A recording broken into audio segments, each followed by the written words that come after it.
परिसंवाद या सत्राचे सत्राध्यक्ष सन्माननीय ज्येष्ठ समीक्षक आणि अहमदनगर महाविद्यालयातील विभाग प्रमुख माननीय सुधाकरजी शेलार सर यांना विनंती करतो की आपण व्यासपीठावर येऊन अध्यक्षपद स्वीकारावं। माननीय प्राध्यापक डॉक्टर सुधाकरजी शेलार।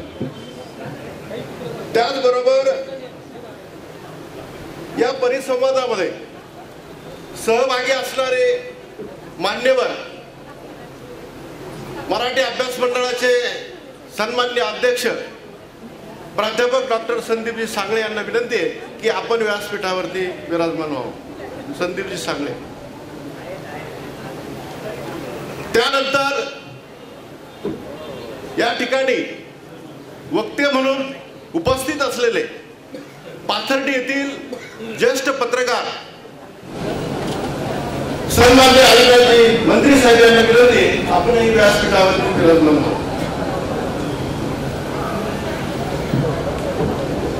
16व्या राज्यस्तरीय शब्दगंध साहित्य संमेलनातील सत्र 5वे याला आपण सुरुवात करत आहोत।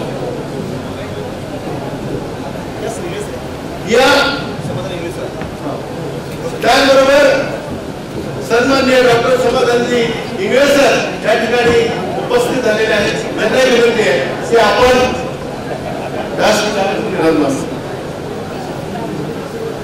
प्रथमतः या सत्राचे सत्राध्यक्ष मराठीतील ज्येष्ठ समीक्षक प्राध्यापक डॉक्टर सुधाकरजी शेलार यांचा या ठिकाणी सन्मान होत आहे। त्यांना विनंती आहे की आपण या सन्मानाचा स्वीकार करा। मी डॉक्टर गोलकर यांना विनंती करतो की आपण सरांचं स्वागत करा।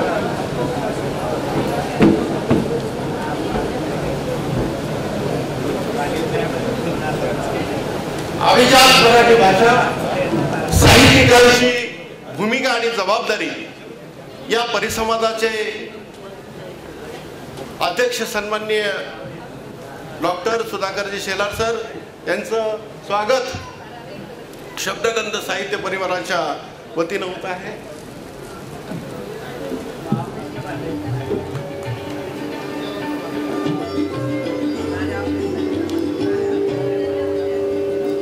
यानंतर आमचे मित्रवर्य आणि आपला एक सन्मान असणार असं व्यक्तिमत्व म्हणजे डॉक्टर संदीपजी सांगळे हे सावित्रीबाई फुले पुणे विद्यापीठ मराठी अभ्यास मंडळाचे सन्माननीय अध्यक्ष आहेत।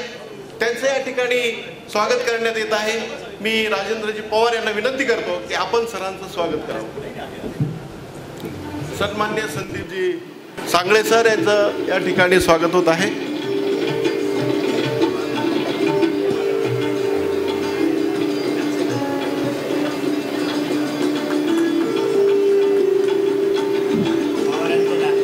यानंतर ज्येष्ठ पत्रकार सन्माननीय अविनाशजी मंत्री साहेब यांचं शब्दगंध परिवाराच्या वतीनं या ठिकाणी स्वागत करण्यात येत आहे। मी प्राचार्य ढाकणे सरांना विनंती करतो की आपण सरांचं स्वागत करावं। सन्माननीय अविनाशजी मंत्री साहेब यांचं या ठिकाणी बाबूजी आव्हाड महाविद्यालयाचे माजी प्राचार्य डॉक्टर ढाकणे सर त्यांचा सन्मान।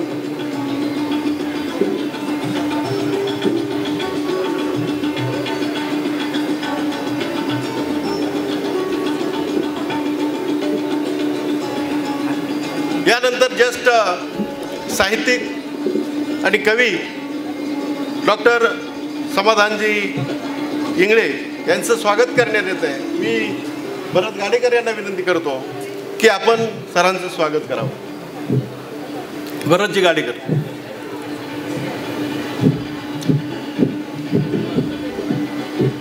आपल्या महाराष्ट्राची राजभाषा आणि आपली मायबोली हिला अभिजात मराठी भाषेचा केंद्राकडून नुकताच दर्जा प्राप्त झालेला आहे आणि अशा एका विषयावरती या ठिकाणी आपण परिसंवाद आयोजित केलेला आहे. परिसंवाद हे संमेलनाचं गाभा केंद्र आहे आणि म्हणून आपला सन्मान आपल्या मायबोलीचा जो झालेला आहे आणि त्या अनुषंगानं या ठिकाणी परिसंवादाला आपण सुरुवात करत आहोत. मी प्रथमतः मराठी अभ्यास मंडळाचे अध्यक्ष सावित्रीबाई फुले विद्यापीठ पुणे प्राध्यापक डॉक्टर सांगळे यांना विनंती करतो की आपण या विषयाच्या अनुषंगानं आपलं मत मांडावं. डॉक्टर सांगळे.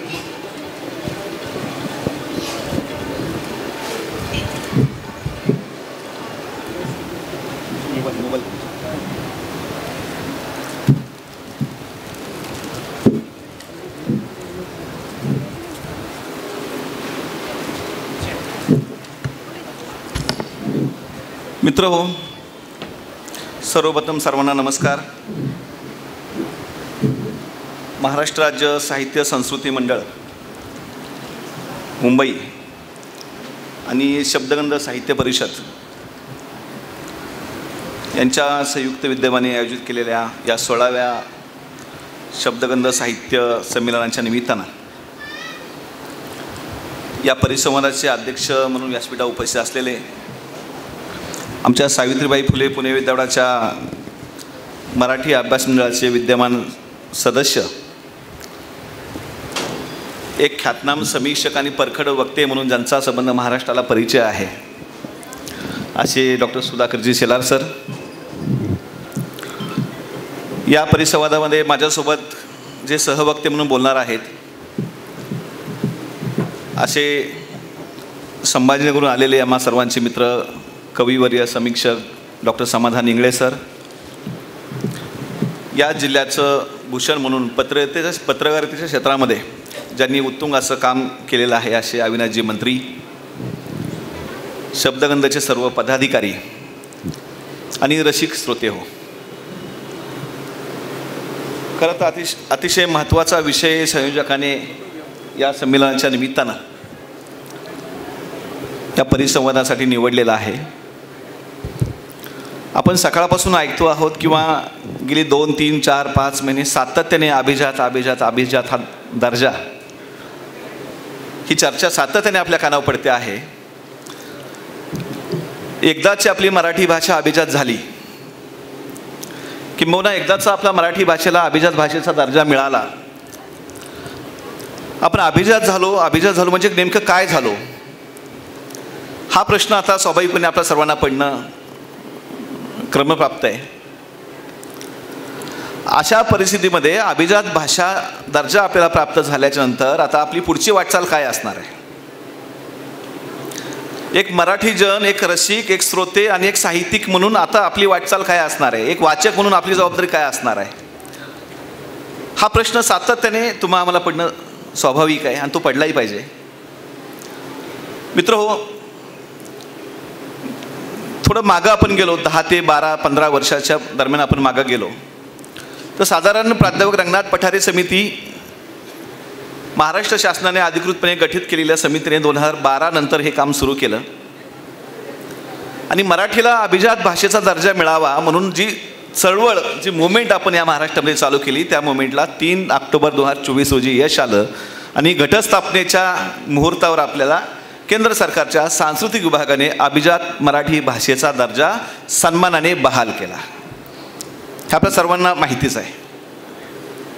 पण अशा परिस्थितीमध्ये एकाएकी आपल्याला अभिजात, ज्याला आपण क्लासिकल लँग्वेज म्हणतो, सोप्या भाषेत बोलायचं झालं तर ज्याला मी शास्त्रीय भाषेचा दर्जा म्हणतो,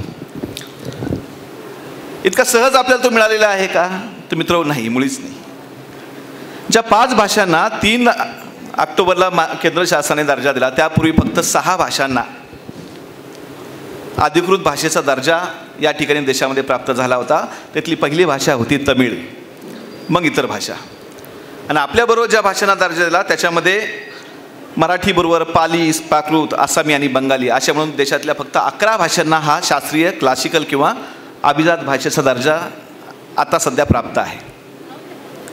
आपण इतर भाषांच्या तुलनेत मराठी भाषेवर जर आपण लक्ष केंद्रित करायचं ठरवलं, मराठी विषयी आपण बोलूयात. खूप संघर्ष आपला करावा लागलेला आहे. खूप निवेदनं, खूप सह्या, खूप अर्ज, खूप अनंत अशा विनवण्या, गाठी भेटी आणि प्रसंगी लॉबिंग सुद्धा आपल्याला मराठी माणसाला करावं लागलेलं. मग राजकीय पातळीवर असू दे, साहित्यिक पातळीवर असू दे, सांस्कृतिक पातळीवर असू दे, महाराष्ट्रातल्या ज्या ज्या घटक संस्था आहेत त्या सगळ्यांनी आपापल्या पद्धतीनं मराठीला अभिजात भाषेचा दर्जा मिळवण्यासाठी योगदान दिलेलं आहे. ते आपण नाकारून चालणार नाही. म्हणजे जेव्हा आपल्याला सहज एखादी गोष्ट मिळते त्याचं महत्त्व आपल्याला कळत नाही. एखादी गोष्ट आपण शासनाकडे मागितली आणि तो दर्जा आपण प्राप्त केला त्याचं महत्त्व आपल्याला कळालं देखील नसतं. पण मराठी जन हो, रसिक श्रोते हो, हा आपल्या महाराष्ट्रीय संस्कृतीचा, महाराष्ट्रीय परंपरेचा, नवे नवे आपल्या मातृभाषेचा अतिशय महत्त्वाचा असा सन्मान आहे. असं म्हटलं तर वावगं ठरणार नाही. म्हणजे विविध घटक संस्था आहेत आमची. पुण्याची महाराष्ट्र साहित्य परिषद असू देत, मराठवाडा साहित्य परिषद असू देत, विदर्भ साहित्य संघ असू देत, कोकण मराठी साहित्य परिषद असू देत, मुंबई मराठी ग्रंथालय असू देत, अनेक लेखक असू देत, अनेक समीक्षक असू देत, अनेक कवी असू देत, अनेक प्रतिष्ठित मान्यवर असू देत. शेवटी तर आम्हाला राजकारणी लोकांची मदत घ्यावी लागली. अगदी तत्कालीन मुख्यमंत्री देवेंद्र फडणवीस यांच्यापासून ते एकनाथजी शिंदेंच्यापर्यंत सगळ्या ठिकाणी आपण या ठिकाणी सगळ्यांचे उंबरठे झिंजवले आणि आपल्याला अर्थ अशी विनवणी करावी लागली नेते मंडळींना देखील की केंद्र सरकारच्या दरबारामध्ये आता रंगनाथ पठारे समितीचा अहवाल पडून आहे. सांस्कृतिक मंत्रालयाच्या त्या संबंधित मंत्र्याला आपल्याला भेटावं लागणार आहे, आपल्याला लॉबिंग करावं लागणार आहे, आपण केंद्राला विनंती करावी लागणार आहे. आता हा मराठीचा फक्त भाषेचा विषय राहिलेला नाही, तर हा आता आपल्या अस्मितेचा विषय झालेला आहे. आणि मराठी माणूस जेव्हा पेटतो तेव्हा यश मिळवणं हे आपल्या रक्तातच असतं. लक्षात घ्या. एक तर मराठी माणूस लवकर पेटत नाही असं म्हणतात, एक तर मराठी माणूस लवकर रस्त्यावर येत नाही असं म्हणतात, पण तो आल्यानंतर मात्र मागं हटत नाही. तेही आपलं वैशिष्ट्य आहे. ही ह्या महाराष्ट्र भूमीचं वैशिष्ट्य हे आपण लक्षात घेतलं पाहिजे. आणि शेवटी तो दर्जा प्राप्त होण्यासाठी आपण आता खऱ्या अर्थाने यशस्वी झालेलो आहोत. एक शास्त्रीय दर्जा, एक क्लासिकल लँग्वेजचा दर्जा म्हणजेच अभिजात मराठी भाषेचा दर्जा आम्ही प्राप्त केल्याच्या नंतर आता पुढं काय, म्हणून परिसंवादाचा विषय सुद्धा तोच ठेवला त्यांनी, अभिजात मराठी भाषा साहित्यिकांची जबाबदारी. मी तर म्हणतो साहित्यिकांची जबाबदारी आहेच आहे, पण वाचकांची, रसिकांची, मराठी जनांची आणि सगळ्या अभिजन गिरिजनांची, आपल्या सगळ्यांची आता ही जबाबदारी आहे की मराठीचा अभिजात दर्जा प्राप्त केल्याच्या नंतर आता पुढं काय. हा प्रश्न तुम्हा आम्हाला पडला पाहिजे, पडणं स्वाभाविक आहे. आणि आता जबाबदारी आपली वाढली मित्र. लक्षात घ्या. आता शासनाकडे बोट दाखवून आपल्याला चालणार नाही, सरकारकडे बोट दाखवून आपल्याला चालणार नाही. एकदाचा अधिकृत भाषेचा दर्जा आपल्या सांस्कृतिक जे आपले मराठी भाषा मंत्री आहेत, उद्योगमंत्री उदयजी सावंत यांना केंद्र सरकारने परवा दिवशी दिल्लीत बोलावून ते GR त्यांच्या हातात सुपूर्द केलेलं आहे एक 15 दिवसापूर्वी. आणि आता GRमध्ये सुद्धा रूपांतर झाल्यानंतर आता खऱ्या अर्थाने त्याची अंमलबजावणी सुरू झालेली आहे. मित्र हो, माझी या मराठी बोलू कौतुके परी अमृता तेही पैजाशी जिंके, ऐशी अक्षरे रसिके मिळवेनं. 12व्या शतकामध्ये ज्ञानेश्वरांनी ह्या मराठी भाषेचं वैभव आपल्या सर्वांसमोर मांडलेलं आहे. आताच उल्लेख झाला, तुकारामाने देखील मराठी भाषेचं वैभव शब्दाच्या संदर्भामध्ये आपल्याला गाथेच्या माध्यमातून दिलेलं आहे. त्याच्याही पलीकडे गेलं तर महानुभाव संप्रदायामध्ये चक्रधारांनी आणि त्याच्या संबंध साथी ग्रंथाच्या माध्यमातून त्या परिवाराने, त्या संप्रदायाने आपल्याला मराठी भाषेची थोरवी आपल्यासमोर मांडलेली आहे. त्याच्या आधी आपण गेलं तर यादवांचं जे राज्य होतं देवगिरी प्रांत, आत्ताचा संभाजीनगर वगैरे तो सगळा प्रांत, तिथं सुद्धा मराठी या ठिकाणी गुंजत होती एकेकाळी आपल्या महाराष्ट्रामध्ये. त्याच्याही पलीकडे गेलं तर श्रवण बेळगोळचा शिलालेख आपल्याला त्या ठिकाणी खुणावत होता. त्याच्याही पलीकडे गेलं तर अक्षीचा शिलालेख आपल्याला खुणावत होता. आणि त्याच्याही पलीकडे आपण किती वर्ष मागं गेलो, 1000, 2000, 2500 वर्ष आपल्याला मागं जावं लागलं. आणि समितीने, रंगनाथ पठारे समितीने अतिशय मेहनत करून, अतिशय जिद्दीने, कुठलीही हार न मानता जो आवश्यक असलेला दस्तऐवज आपल्याला प्राप्त करायचा होता तो दस्तऐवज या ठिकाणी सिद्ध केला. आणि तो दर्जा प्राप्त होण्यासाठी त्याचा आपल्याला प्रचंड असा उपयोग झाला. मग आता दर्जा प्राप्त केल्यानंतर 2000 वर्ष आपण मागे गेल्यानंतर आता आपण पुढचा विचार तर करायचाच आहे, पण पुढचा विचार करत असताना आपल्याला हे मागचं संचित सुद्धा आपल्याला आता जतन करायचं आहे, ते प्रिझर्व करून ठेवावं लागणार आहे. दर्जा मिळाला आणि मागचं सोडून देऊन आपण पुढं जर पडत गेलो तर मागं काहीच नाही राहिलं तर चालणार कसं. आता ह्या दर्जामुळे होणार काय की खऱ्या अर्थाने आपल्या भाषेला राजाश्रय मिळणार आहे. म्हणजे कवी वगैरे कुसुमाग्रज विष्णू वामन शिरवाडकर उर्फ तात्यासाहेबांनी सांगितले की माझी मराठी मंत्रालयामध्ये त्या भिकारणीच्या अवस्थेमध्ये लखतर गुंडाळून तिथं बसली आहे आणि ती अर्थाशी विनवणी करते की मी तुमची आहे, मी तुमची माय आहे, माय मराठी आहे, ह्या महाराष्ट्रात माझा सन्मान करा हो राज्यकर्त्यांनो. आणि म्हणून 27 फेब्रुवारी मराठी राजभाषा दिन आपण आतापर्यंत साजरा करत आलो. पण या पुढच्या काळामध्ये आता 3 ऑक्टोबर हा दिवस सुद्धा आपल्या मराठीच्या संदर्भामध्ये वैभवामध्ये भर टाकणार आहे. 3 ऑक्टोबर दरवर्षी आपल्याला अभिजात मराठी भाषा दिन साजरा करण्याची घोषणा महाराष्ट्र शासनाने तेव्हाच करून टाकलेली आहे. हे मराठीचं सुद्धा समृद्ध असं वैभव आपल्याला यापुढे घेऊन जावं लागणार आहे. अशा परिस्थितीमध्ये जे आमचं संचित होतं, जे आमच्या पोथ्या होत्या, जी आमची पुराणं होते, जे आमचे ताम्रपट होते, जे आमचे शिलालेख होते, जे आमचं गाथा सप्तशतीपासून ते अगदी तुकारामांच्या गाथेपर्यंत, एवढंच नव्हे तर 16व्या शतकामध्ये आमच्या शिवछत्रपती राजा शिवाजी महाराजांनी त्यांच्या दरबारामध्ये राज्यकारभार स्वराज्याच्या त्या सगळ्या संकल्पनेमध्ये सामान्य लोकांच्या भाषेमध्ये राज्यकारभार चालावा म्हणून राजव्यवहार कोश त्यांनी तयार करून घेतला. त्या काळामध्ये शिवाजीचे पुत्र छत्रपती संभाजी महाराज यांनी सुद्धा एक उत्तम लेखक म्हणून त्या काळात भूमिका पार पाडली. पण ते अंग आपल्याला समोर येत नाही. त्यांचं शौर्य, त्यांचा पराक्रम आपल्या समोर येतो, त्यांचं बलिदान आपल्या समोर येतो. पण संभाजी महाराज सुद्धा उत्तम साहित्यिक होते. बुधभूषणपासून तुम्ही इतर गोष्टी पहा. आणि अशा अवस्थेमध्ये आम्ही 21व्या शतकात वावरत असताना, 2025 साली आम्ही वावरत असताना, कोणीतरी एखादा उपटसूम आमचा पुण्यातला उठतो आणि स्वतःला कलाकार म्हणून घेणारा माणूस म्हणतो की महाराजांनी आग्र्याहून सुटताना लाज दिली बघा आणि महाराज सुटले. म्हणजे जो इतिहास आम्ही लहानपणापासून शिकत आलेलो आहे, शिकवत आलेलो आहोत. आमच्या राजाचं म्हणजे कुणी उठावं आणि शिवाजी महाराजांना बोलावं, कुणी उठावं आणि आमच्या महापुरुषांना बोलावं. इतके महापुरुष स्वस्थ झाले का हो? इतका महाराष्ट्र आपला मुरदाट झाला का हो? हे सुद्धा ह्या लोकांना सांगावं लागणार आहे. म्हणून साहित्यिकांची जबाबदारी अशी की साहित्यिकांना उठा, तुमच्या लेखना परजा आणि पुन्हा एकदा इतिहासाची नव्याने पुनर्मांडणी करा, पुन्हा एकदा इतिहास धारदार करा, पुन्हा एकदा इतिहासावर जर कुणी असं शिंतोडे उडवत असेल, आमच्या राजाच्या, आमच्या कर्तृत्ववान पुरुषांच्या, महापुरुषांच्या शौर्यावर जर कोणी बोट ठेवत असेल, त्यांच्यावर जर कोणी शंका उपस्थित करत असेल, तर मराठी म्हणून आपण गप्प बसणार आहोत का? स्वाभिमानी महाराष्ट्राचा एक शूर असा माणूस म्हणून, एक संवेदनशील असलेला माणूस म्हणून आपण गप्प बसणार आहोत का? आमची मनं मुरदाड करून घेणार आहोत का? हा प्रश्न आता तुमच्या माझ्यासमोर ह्या आजच्या तारखेला येऊन ठेपलेला आहे. मध्ये कोण एक राज्यपाल आलते, त्यांनी महाराजांवर काहीतरी शिंतोडे उडवले. कोण कलाकार उठतो तो शिंतोडे उडवतो, कोण एखादी अभिनेत्री उठती ती काहीतरी बोलती. सध्या एक आमदार म्हणून घेणारा, सत्ताधारी पक्षातला आमदार म्हणून घेणारा तो म्हणतो शिवाजी महाराजांचा जन्म तिकडं शिवनेरी झाला तर तिकडं कुठेतरी झाला म्हणतो रायगडावर. असंच जर आमचं इतिहासाचं नॉलेज असेल, इथं अज्ञान आमचं असेल, अपूर्णता असेल, तर नव्या साहित्यिकांची, नव्या लेखकांची जबाबदारी आहे की पुन्हा आम्हाला इतिहासाची वस्तुनिष्ठ मांडणी करण्याची वेळ त्या अभिजातच्या पार्श्वभूमीवर आलेली आहे असं म्हटलं तर कमी पडणार नाही. कारण हे करावं लागणार आहे. जर असं विकृतीकरण आम्ही जर करत राहिलो आमच्या साहित्याचं, आमच्या पराक्रमाचं, आमच्या शौर्याचं, आमच्या महापुरुषांचं, आमच्या क्रांतिकारकांचं, स्वातंत्र्य लढ्याचा इतिहास जर आम्ही बदलत चाललो तर नवीन पिढीपुढे आम्ही काय मांडणार आहोत? म्हणून साहित्यिकांनो रात्र वैरायची आहे. अभिजात भाषेचा दर्जा मिळाला म्हणून आपण जिंकलो असं नाही. खऱ्या अर्थाने आपली जबाबदारी आता सुरू झालेली आहे. आपण सगळ्यांनी आत्मपरीक्षण करायचं आता की ठीक आहे, एक टप्पा आम्ही फक्त आता पार केलेला आहे, अनेक गोष्टी पुढे होणार आहेत. एक लढाई आपण जिंकलेली आहे, कित्येक वर्षाच्या संघर्षानंतर ह्या लढाईला आपल्याला यश आलेलं आहे. पण अशा परिस्थितीमध्ये जे आमच्या पूर्वजांचं संचित आहे, त्या संचिताच्या पुण्यावरच तर आम्ही अभिजात दर्जा प्राप्त करू शकलो ना. ते संचित आम्हाला जतन करायचंच आहे, त्याचा सन्मान तर आम्हाला करायचा आहे. पण त्या संचितावर, त्या सन्मानावर आम्हाला नव्या पिढीसाठी नवी मुहूर्तमेढ साहित्याच्या क्षेत्रामध्ये रोवायची आहे. म्हणून लेखक आणि कवींना मी नम्रपणे आवाहन करू इच्छितो की लेखकांनो, कवींनो, समीक्षकांनो, आता आपल्या लेखना परजा. आपण सगळेजण थोडा विचार करू आणि प्रसिद्धी, संख्यात्मक पुस्तकं, ढिगभर पुस्तकं ह्याच्या मागं न लागता थोडं लिहा, पण कसदार आपण लिहिण्याचा प्रयत्न करू, गुणवत्तावान लिहिण्याचा आपण प्रयत्न करू आणि सकस लिहिण्याचा आपण प्रयत्न करू. आणि संख्यात्मकतेच्या मागे न पळता आपण गुणात्मकतेच्या मागे जर साहित्य जर आपण जोपासलं तर मला वाटतं निश्चितपणे अभिजात मराठी भाषेचा दर्जा प्राप्त केल्याचं एक चांगलं फळ आपल्याला पुढच्या काळामध्ये देता येईल.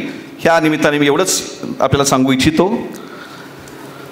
आता ह्या टप्प्यावर, अशा टप्प्यावर आपण आहोत की आता अभिजात दर्जा प्राप्त केल्यानंतर आता काय फायदा होणार आहे मराठीचा. तर मित्र हो, आता राजाश्रय, राजभाषेचा दर्जा आपल्याला मिळाला.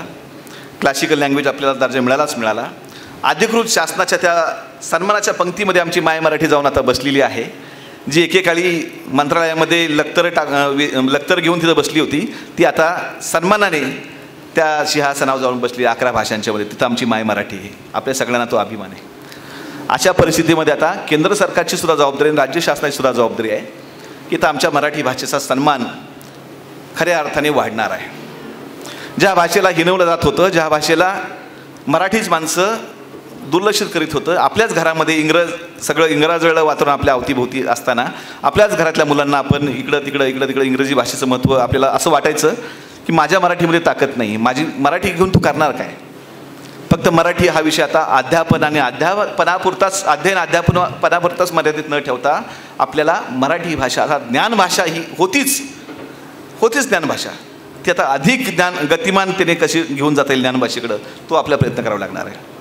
आम्ही सगळे जिल्हा परिषदेच्या शाळेमध्ये शिकलो, मराठी शाळेमध्ये आम्ही शिकलेली सगळी मुलं आहोत. काय नुकसान झालं आपल्या सगळ्यांचं. आता लोकांना कळाले, आमच्या पुण्या मुंबईतल्या ठाण्यातल्या लोकांना, की नुसती इंग्लिश मिडियममधली मुलं म्हणजे काय सगळं त्यांना मिळतं असं नाही. मी नेहमी सांगतो की जर तुम्हाला व्यावहारिक शहाणपण शिकायचं असेल, जर तुम्हाला तुमच्या मुलाला तुमच्या पाल्याला माणूस म्हणून जर खऱ्या अर्थाने उभं करायचं असेल, त्याला खऱ्या अर्थाने भाषेबरोबर व्यवहार ज्ञान जर तुम्हाला द्यायचं असेल आणि एक त्याच्या करिअरच्या दृष्टीने जर तुम्हाला विचार करायचा असेल, तर आमच्या मराठी शाळा, जिल्हा परिषदेच्या मराठी शाळा आता कुठंही कमी नाहीत. म्हणून ट्रेंड बदलला आहे. आता पुण्या मुंबईकडे ट्रेंड बदलला आहे. अनेक पालक इंग्लिश मिडियममध्ये लाखो रुपये फी भरणारी पालक आता मुलांचे दाखले घेत आहेत आणि आमच्या शिक्रापूर जवळच्या वाबळेवाडीसारख्या पुणे जिल्हा परिषद शाळेसारख्या अशी अनेक शाळा उभ्या राहत आहेत. त्या शाळांमधलं वातावरण, शालेय पोषण आहार, त्या शिक्षणाची गुणवत्ता, त्यांचं प्रशिक्षण एवढंच नव्हे तर जे मराठी शाळेमध्ये तुम्हाला आधुनिक पद्धतीने देता येईल त्या सगळ्या गोष्टी आता दिल्या जात आहेत. कॉम्प्युटरपासून ते तुमच्या टेक्निकल गोष्टीपर्यंत सगळ्या गोष्टी तुम्हाला आता डिजिटल युगापर्यंत आमचं मराठीकरण इथं झालेलं आहे आणि मराठी शाळेची गुणवत्ता खऱ्या अर्थाने आता सुधारत आहे. फक्त आपली मानसिकता बदलण्याची गरज आहे. मराठी आता ज्ञानभाषेकडे जाते आहे, कारण अधिकृत अभिजातचा दर्जा आम्ही घेऊन पुढे चाललेलो आहोत. केंद्र सरकार अनेक ठिकाणी संशोधन केंद्र उभारण्यासाठी आता आपली मदत करणार आहे. यामुळे काय होणार आहे, जे आमचं प्राचीन संचित आहे, प्राचीन आमचे पोथ्या असू दे, आमचे ताम्रपट असू दे, आमचे शिलालेख असू दे, आमचा जो सगळा मराठीतला दस्तऐवज असेल त्या दस्तऐवजाचं सगळं जतन, भाषांतर आणि त्या सगळ्या गोष्टीचं डिजिटल सगळं रेकॉर्ड तयार करण्यासाठी आमची यंत्रणा आता कामाला लागलेली आहे, विशेषतः सरकारी यंत्रणा. हा फायदा आहे अभिजातचा. त्याचबरोबर मराठी भाषेसाठी आता फक्त ज्ञानपीठ आपल्याला माहिती होता, जो राष्ट्रीय स्तरावर दिला जातो. साहित्य अकादमी आम्हाला माहिती होती, जी राष्ट्रीय स्तरावर दिली जाते आणि छोटे मोठे पुरस्कार आपण जिल्ह्याच्या आणि राज्याच्या पातळीवर देत होतो. पण आता मराठी भाषेमध्ये या ठिकाणी राष्ट्रीय आणि आंतरराष्ट्रीय पुरस्कार सुद्धा दिले जाणार आहेत. हा अभिजातचा फायदा आहे, हा पण लक्षात घ्या. हा तमाम मराठी लेखकांचा, सारस्वतांचा सन्मान आहे असं म्हटलं तर कमी पडणार नाही. हा अभिजातचा फायदा आहे. त्याचबरोबर शैक्षणिक आणि संशोधनाच्या क्षेत्रामध्ये सुद्धा खूप मोठा वाव आहे की ज्या मराठीमध्ये आम्ही पुन्हा नव्याने जर आमचे विद्यार्थी PhD विशेषतः सेलासत्यावर अधिकृतपणे बोलतील, पण नवीन पद्धतीनं जेव्हा आमचे PhD आणि MPhilचे संशोधन करणारे विद्यार्थी नव्याने विषय घेतील, तेव्हा परत चालू साहित्यासोबत प्राचीन साहित्याचा सुद्धा ते अभ्यास करतील. मग ते संत साहित्य नव्याने अभ्यासतील, ते आमचे ताम्रपट नव्याने अभ्यासतील, ते आमचे पोथ्या पुराण नव्याने अभ्यासतील, ते आमचे महानुभाव संप्रदायाचं वाङ्मय नव्याने अभ्यासतील, शिवकाळ तो आमचा नव्याने अभ्यासतील, पेशवकाळ तो नव्याने अभ्यासतील. बघा, तो देवगिरीचा सगळा प्रांत त्या काळातला सगळा तो परिसर नव्याने अभ्यासतील आणि पुन्हा एकदा साहित्यामध्ये मौलिक अशी भर टाकतील. हा अभिजातचा फायदा आहे. आणि शेवटच्या 5 मिनिटात मी आता संपवतो आहे. त्याचबरोबर 2 वर्षामध्ये ह्या निर्णयाची अंमलबजावणी आता होते आहे. म्हणजे पुढच्या काळामध्ये टप्प्याटप्प्याने आता शासन पावलं टाकतं आहे आणि आता मराठीला राजाश्रय दिल्यामुळे मराठी भाषेकडे कुणीही वाकड्या नजरेने बघण्याची हिंमत ह्या दर्जामुळे कोणाची होणार नाही. हा सुद्धा आपल्या सगळ्यांचा फार मोठा बेनिफिट आहे. त्याचबरोबर शिक्षण मंत्रालयातर्फे 2 वर्षामध्ये देशातल्या 450 विद्यापीठांमध्ये मराठी भाषेची संशोधन केंद्र विशेषतः अध्यासनं सुरू होणार आहेत. जी मराठी भाषा फक्त आमच्या महाराष्ट्रापुरती मर्यादित होती, किंवा बृहन महाराष्ट्रातल्या 4-2 ठिकाणी, मग बडोद्याला आमचं मराठी विभाग आहे, तिकडं अलाहाबाद विद्यापीठ आमचं मराठीचं विद्यापीठ आहे, खाली राणी चेन्नम्माई विद्यापीठ बेळगाव कर्नाटकात आमचं मराठीचं विद्यापीठ आहे, ही ठराविक इंदूरला एक मराठीचं विद्यापीठ आहे. ही ठराविक जर हे सोडली तर आता त्याच्याही पलीकडे आमचा मराठीचा विस्तार होणार आहे. 450 विद्यापीठामध्ये संशोधन केंद्र या ठिकाणी निर्माण होणार आहेत. त्याचबरोबर भाषेच्या सर्वांगीण विकासासाठी, भाषेच्या जतन आणि संवर्धनासाठी प्रत्येक टप्प्यावर केंद्र सरकार या ठिकाणी अनुदानाच्या रूपाने आमच्या मराठीला या ठिकाणी सन्मान देणार आहे, मदत करणार आहे. त्यामुळं भाषेची प्रतिष्ठा वाढणार आहे. भाषेच्या श्रेष्ठतेवर खऱ्या अर्थाने ही राज्य मान्यतेची मोहर उमटली असं म्हटलं तर वावगं ठरणार नाही. म्हणून भाषेच्या विकासामध्ये आणि भाषेच्या चालनेसाठी, या सगळ्या भाषेच्या प्रगतीसाठी अधिक चालना ह्या दर्जामुळं आम्हाला मिळणार आहे. म्हणून मराठी भाषेचा गौरवशाली इतिहास, आमची समृद्ध सांस्कृतिक परंपरा आणि हे सगळं वैभव, हे सगळं संचित जगभर पोचायला, 7 समुद्रापार पोचायला मदत होणार आहे. मला सांगायला अभिमान वाटतो ह्या व्यासपीठावरून की आता जगभरात जी आमची 7 समुद्रापार जी आमची मराठी माणसं गेलेली आहेत, त्यांनी तिथं मराठी मंडळं स्थापन केलेली आहेत. आपली इथले सण, उत्सव, परंपरा, रूढी सगळ्या आमच्या वॉशिंग्टनला, आमच्या लंडनला, न्यूयॉर्कला जिथं जिथं मराठी माणसं पोचली आहेत, त्या प्रत्येक देशामध्ये मराठी माणसं एकत्र येऊन छोटी छोटी साहित्य संमेलनाचा घेऊ लागलेले आहेत. आपल्याला तिथं ते निमंत्रित करू लागलेले आहेत. हा सुद्धा खूप मोठा बहुमान आहे. आणि सुदैवाने केंद्र सरकारचा आता आर्थिक बरोबर एक खऱ्या अर्थाने एक राजाश्रय देखील आमच्या भाषेला मिळाल्यामुळं आमची मराठी आता फक्त महाराष्ट्रापुरती, फक्त देशापुरती मराठीत राहणार नाही, तर जगभर आमच्या मराठीचा डंका वाजणार आहे. म्हणून साहित्यिकांनी दर्जेदार लेखनाकडे वळावं, साहित्यिकांनी गुणात्मक लेखनाकडे वळावं. पण हे लेखन करत असताना आपण आता थोडं महाराष्ट्राच्या पलीकडे जाऊन, विशेषतः अनुदानाच्या क्षेत्रामध्ये याच्या आपण काय म्हणूया त्याला, ट्रान्सलेशन, अनुवादाच्या क्षेत्रामध्ये सुद्धा भरीव असं काम करायला फार मोठा वाव आता आपल्याला निर्माण झालेला आहे. आमचं मराठीतलं जे दलित साहित्य आहे, जे आमचं ग्रामीण साहित्य आहे, जे आमचं लोकसाहित्य आहे, जे आमचं मौखिक वाङ्मय आहे, याचं जर आम्ही खऱ्या अर्थानं जतन आणि संवर्धन केलं, ते जर इतर भारतीय भाषामध्ये ते जर परावर्तित केलं, अनुवादित केलं, तर निश्चितपणे राष्ट्रात आणि परराष्ट्रात सुद्धा मराठीचा डंका वाजल्याशिवाय राहणार नाही. म्हणून अभिजात मराठी भाषेच्या दर्जाचं मी या व्यासपीठावरून अधिकृतपणे स्वागत करतो. आपली जबाबदारी आता साहित्यिकांनो थोडं ओळखू आपण, आणि साहित्यिक, समीक्षक, कवी, लेखक आणि संबंध मराठी वाचक, तमाम मराठी वाचक आपण सगळेजण मराठीला प्रतिष्ठा देऊ. आपल्या घरामध्ये सुद्धा मराठी भाषेचा आपण आग्रह धरू. आपल्या मुलांना, आपल्या पालकांना सुद्धा जास्तीत जास्त मराठी शाळेमध्ये जाण्याचा आग्रह आपण या ठिकाणी करू. जरी आपली पाल्य इंग्लिश मिडियममध्ये असले तरीसुद्धा घरामध्ये किमान त्यांना मराठीचा आग्रह धरण्याचा, बोलण्याचा आणि अभ्यासाचा सुद्धा आग्रह आपण करू. आमंतर वाचनाकडे आपण आपल्या पाल्यांना या ठिकाणी वळू. निश्चितपणे मराठी भाषा घेतल्यानंतर, मराठी विषय घेतल्यानंतर त्याचा सर्वांगीण विकास होतो हे सिद्ध झालेलं आहे. त्यामुळे त्याला कुणी ज्योतिषाची गरज नाही. एवढाच आशावाद या व्यासपीठावर मी व्यक्त करतो आणि माझं बनवं संपवतो. धन्यवाद.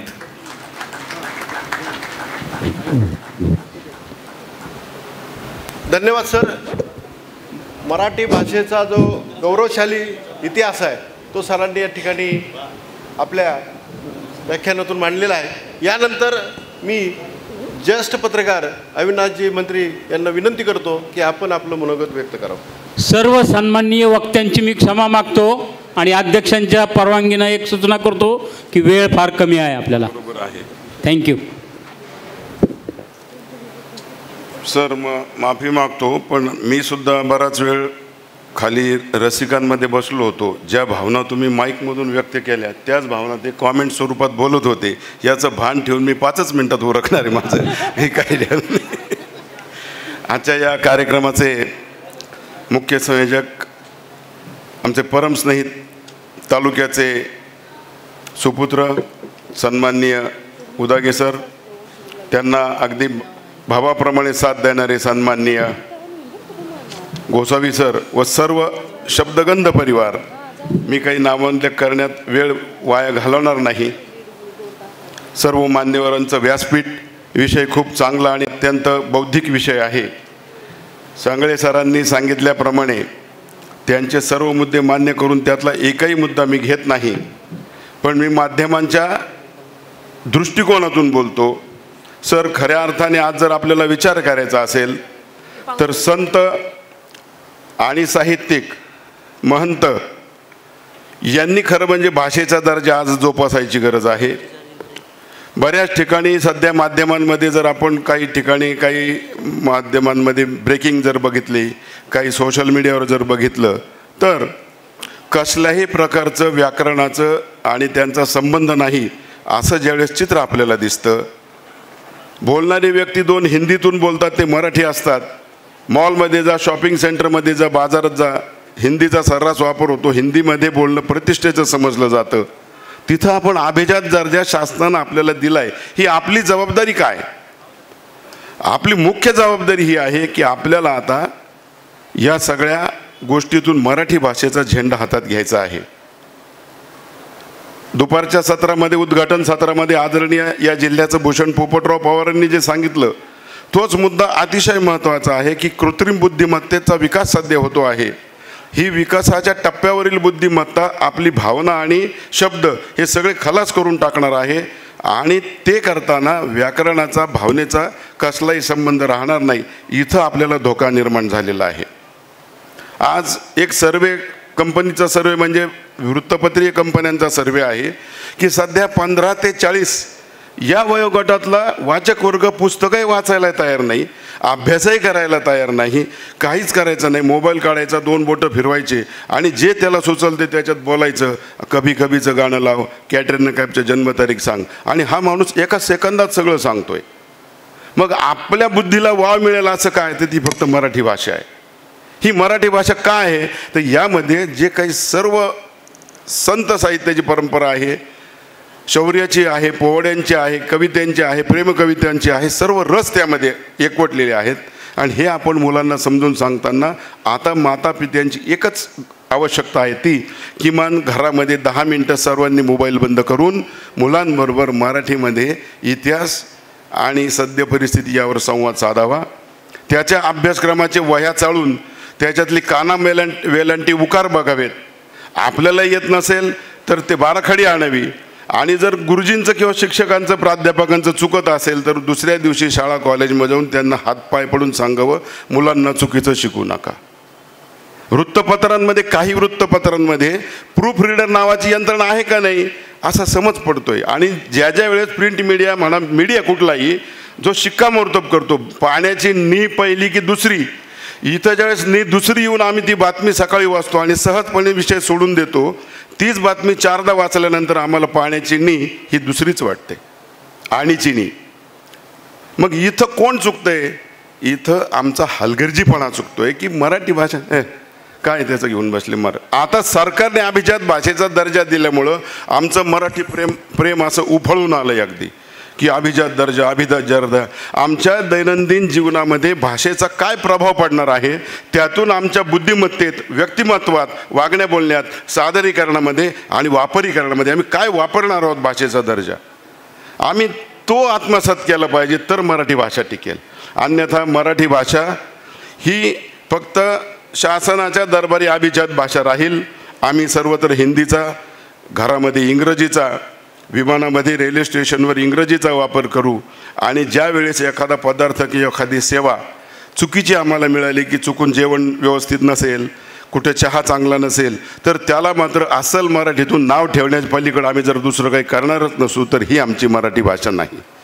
मराठी भाषा कुठली आहे? मराठी भाषा एकच आहे की आमच्या अंतरीचा ओलावा तिने जागवला पाहिजे. तुझं आणि माझं नातं हे मराठीचं नातं आहे. मी मराठी, तू मराठी. दुर्दैवाने एकच म्हणावं लागतं सर, व्यासपीठाची आणि सर्वांची माफी मागतो.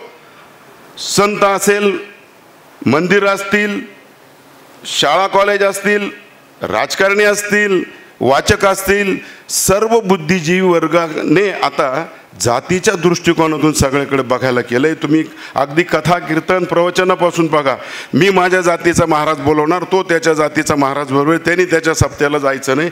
आणि ही भाषा जर आम्ही जातीमध्ये विखरून टाकली सगळी, ही भाषा जर जाती जातीत विभागली गेली तर मला असं वाटतं या भाषेला काही फार काळ, बाबांनो, जीवाचं म्हणजे ज्याला आपण आत्मबल म्हणतो ते राहणार नाही. कारण ही भाषा केवळ फक्त जीव आहे, थोडा दुगदुगी आहे म्हणून राहील. पुरस्कार आम्ही घेत राहू. पुरस्कार कसे मिळवायचे, कसे दिले जातात हे मी 40 वर्ष माध्यमांमध्ये आहे, मला ते सगळं माहिती आहे. परंतु पुरस्कारांवर भाषेचा दर्जा ठरणार नाही तर आमच्या शब्दांच्या ओलाव्यातून, शब्द मांडणीतून भाषेचा दर्जा ठरेल. आम्ही आज प्रत्येकजण म्हणतो की माणसाचं व्यक्तिमत्व, उदाहरणार्थ ढाकणे सरांची माझी जर आज इथेच परिचय झाला तर मला त्यांच्या खिशात पैसे किती आहेत माहिती नाही, घरी जमीन जुमला किती माहिती नाही, शिक्षण काय माहिती नाही. मी त्यांना जज कसं करणार? मराठी भाषेचा उच्चार तो माणूस कसा करतोय, कुठल्या भाषेत कशा पद्धतीने कुठल्याला विराम, पूर्ण विराम देतो, स्वल्प विराम देतो, शुद्ध शब्द वापरतो, याच्यावर म्हणून माणूस बुद्धिमान आहे. हे इम्प्रेशन आहे भाषेचं. आणि हे आपलं प्रभाव आपल्याला जर टिकवायचा असेल तर आपण सक्तीने मराठी वाचा, मराठी बोला आणि मराठीपणा असं बाणेदारपणे वागा ही नम्र विनंती करतो.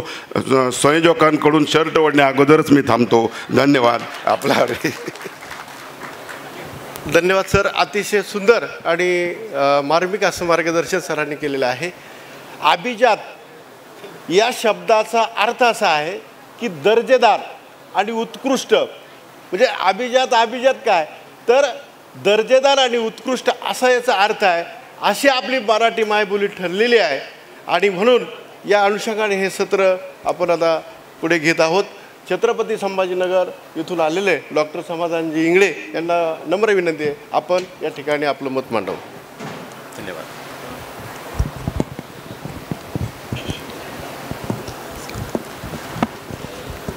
धन्यवाद गर्जे सर. शब्दगंध साहित्यिक परिषद महाराष्ट्र राज्य 16वे राज्यस्तरीय शब्दगंध साहित्य संमेलन, या संमेलनाच्या अध्यक्ष आमच्या गाववाल्या भगिनी डॉक्टर संजीवनी तडेगावकर, मी ज्यांचा प्रचंड फॅन आहे आणि ज्यांचं अध्यक्षीय भाषण ऐकणं हे माझ्यासाठी अतिशय महत्त्वाचं आहे, असे या सत्राचे अध्यक्ष आदरणीय डॉक्टर सुधाकर शेलारजी, माझे सन्मित्र आणि अतिशय आश्वासक शब्दांमधून ज्यांनी या संपूर्ण परिसंवादाचं प्रारूप आपल्यासमोर ठेवलं, प्रस्तावना केली, असे आदरणीय डॉक्टर संदीप सांगळेजी, माझ्यासारखी हेअरस्टाईल ज्यांची आहे स्टेजवरती असे मंत्री महोदय, ज्येष्ठ पत्रकार आदरणीय अविनाश मंत्रीजी, म्हणजे मी सांगू शकतो फोटो बघून की मी मंत्र्याच्या बाजूला बसलो स्टेजवरती. आपला विषय असा आहे की अभिजात मराठी भाषा साहित्यिकांची जबाबदारी. विषय बघा, अभिजात मराठी भाषा आणि साहित्यिकांची जबाबदारी. तर हे 16वं वर्ष आहे. लावणीमधला शब्द आहे 16वं वरीस धोक्याचं, हे मोक्याचं आहे.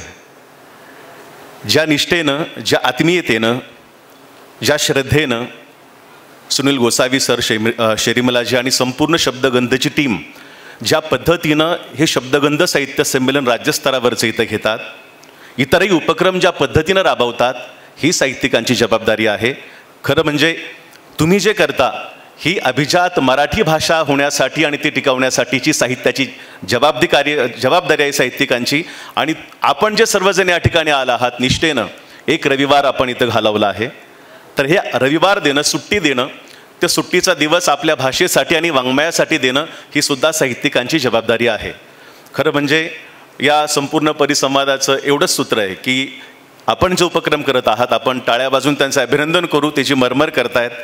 त्यासाठी माणसं जमवायची, त्यासाठी पैसा जमवायचा, त्यासाठी प्रचंड मरमर करायची, ती तळमळ त्यासाठी आवश्यक आहे.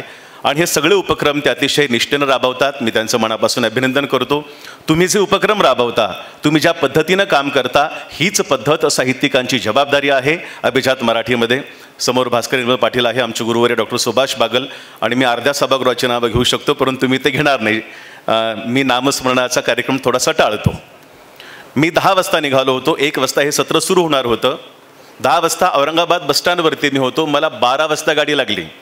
2 तास बसमध्ये मला जागा मिळाली नाही, कारण बसमध्ये सगळ्या लाडक्या बहिणी होत्या ज्या अर्ध्या तिकिटाच्या लाभधारक आहेत, आणि बसमध्ये सगळे ज्येष्ठ मंडळी होते, लाडके माता पिता आणि लाडक्या बहिणी.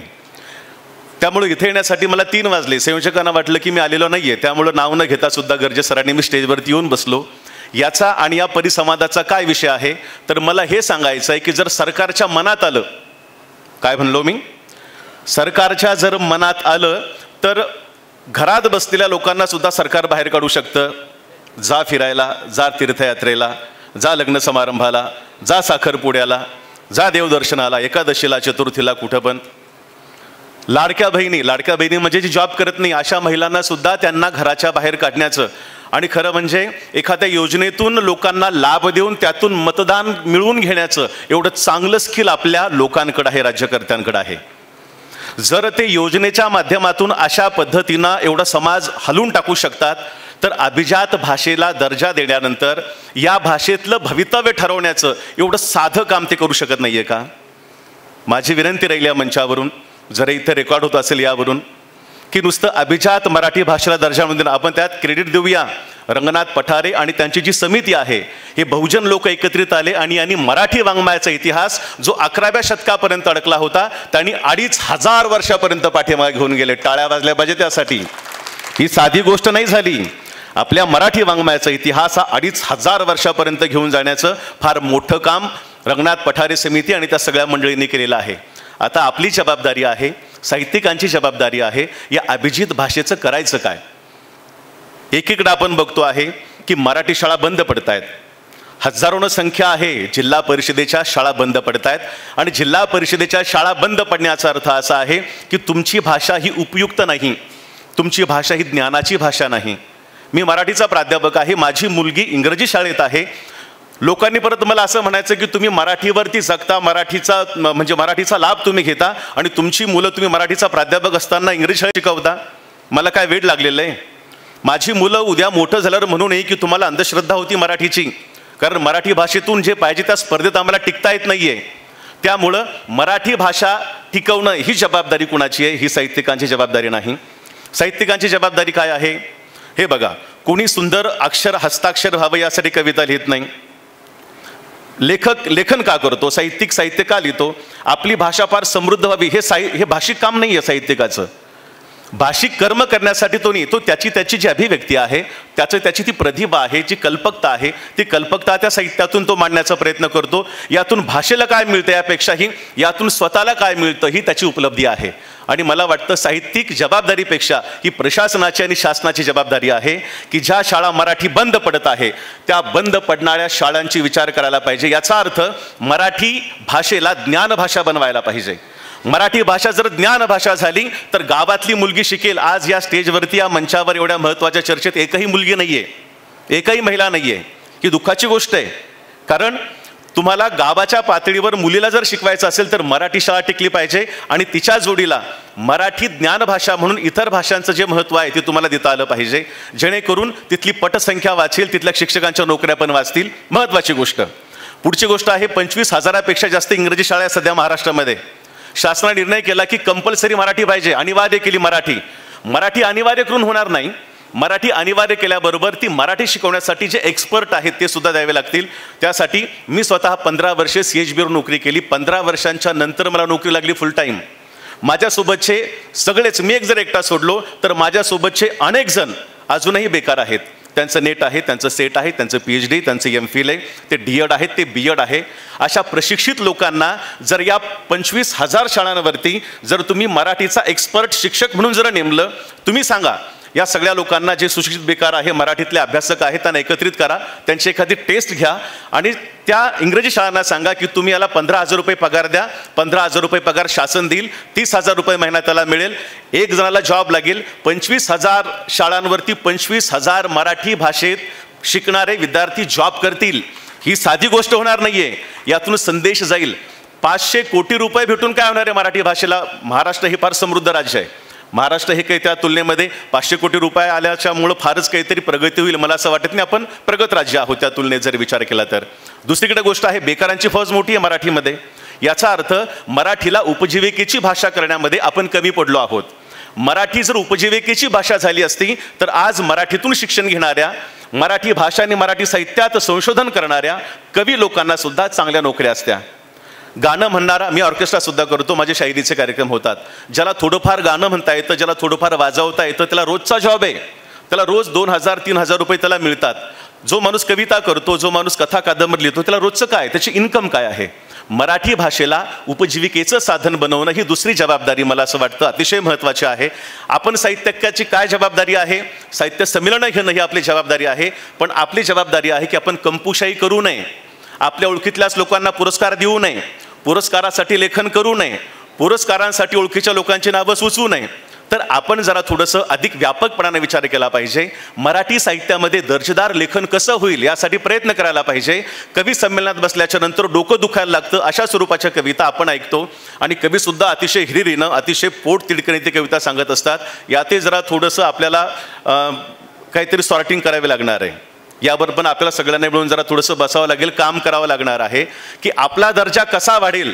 फक्त मी त्याला वा केलं तर तो मला वा करतो, हे एकमेकांची पाठ खाजवण्याची वृत्ती आता सोडून द्यावी लागणार आहे. कारण तुम्हाला जगाच्या सोबत 13 कोटी लोक जी भाषा बोलतात ती भाषा काही साधी भाषा नाही आहे ना. जगाच्या पाठीवरती 8व्या-10व्या क्रमांकाची भाषा आहे असं पठारे समिती सांगते. तेव्हा या अनुषंगानं फक्त, कारण आता वेळेसर ज्या वेळेला हा परिसंवाद संपायला पाहिजे होता त्याच्यानंतर तो खूप उशिरा सुरू झालेला आहे, पण ज्या महत्त्वाच्या जबाबदाऱ्या आहे आपण शासनावरती ढकलून चालणार नाही.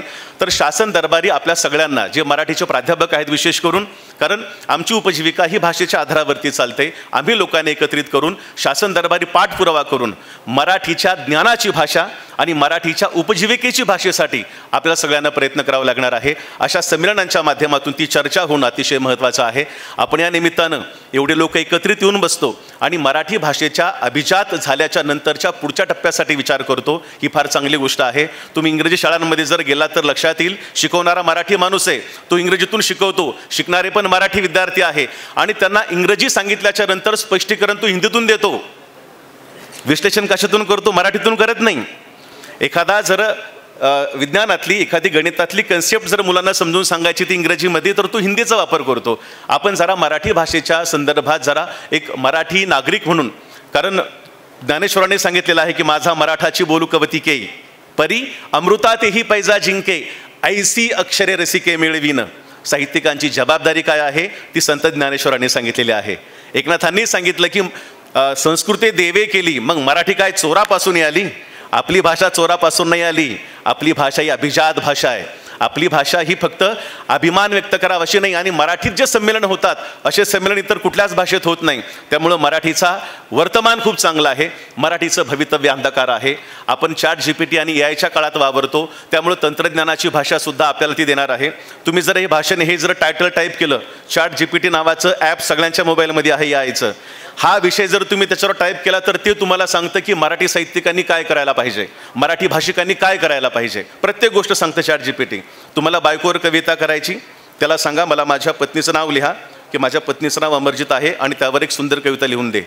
मला लिहिता येत नाही एवढी सुंदर कविता ChatGPT मला लिहून देतो माझ्या बायकोसाठी. आपली बरेच कामं साहित्यिकांची कवींची कमी होणार आहे, परंतु मला असं वाटतं मराठी ही सर्जनाची जी भाषा आहे हिला अजून दूरपर्यंत घेऊन जाण्यासाठी अभिजात मराठी भाषा जी आहे, महत्त्वाच्या गोष्टी आहे भाषेची प्राचीनता, भाषेची मौलिकता आणि संलग्नता, भाषिक आणि वाङ्मयीन परंपरेचे स्वयंभूपण, प्राचीन भाषा तिचे आधुनिक रूप, त्यांच्यात पडू शकलेले अंतर आणि ज्या सगळ्या गोष्टी आहे या सगळ्या गोष्टी आपण पूर्ण केल्या.